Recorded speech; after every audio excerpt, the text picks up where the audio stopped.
Ayan guys, bali pasilip ko sa inyo yung aming, di ba yan yung aming siomay. Pero hindi ganyan dati yung style niyan. Dati is style matting lang yan. Pero ngayon is may nabago para siya may pinto. Kasi dyan namin binabalak ilagay yung aming coffee bendo. Pero may siyomayan pa rin naman kami at saka palamig. Pero ayan, sa ako na problemahin yun kung saan ko siya ilalagay. Sa ngayon is yung coffee bendo muna. Tapos nilagyan namin siya ng sariling pinto. Lalagyan na lang namin ng lock dahil yung pintuan niya is nasa harap. Kapag maglalagay ka ng flavor, kapag kukunin mo yung mga coins, is nasa harap siya. Kaya hindi pwedeng hindi namin siya buksan. Kasi 'di ba dati is close 'yan. Ayan.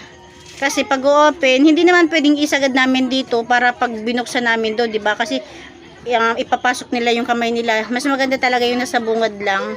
Ayan. Tapos naglagay kami ng isang kahoy sa lapag. Tapos yan.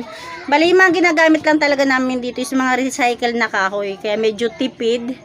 Tapos yung asawa ko yan tinutukuran yung ano para tumibay-tibay. Diba? Yan siya. And guys, maya pasilip ko sa inyo kapag nailagay na namin. Yan siya guys. Diba? Ganyan yung magiging itsura niya. Tapos yung aking mga chichirya.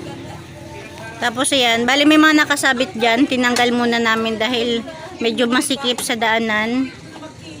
Ayan. Ayan na guys, diba? Diba, mga ano lang to, mga assemble. Tapos, ayan, yung pindutan, open siya. Tapos sa ibaba, open din. Bali ito lang yung may close. Tapos ito, maliit na lang siya. Nilitan na lang namin. Ito, baluktutin mo na lang din to. Para di makasugat. Tapos ayan. Ito na yung ano, labasan ng palamig at saka siomay.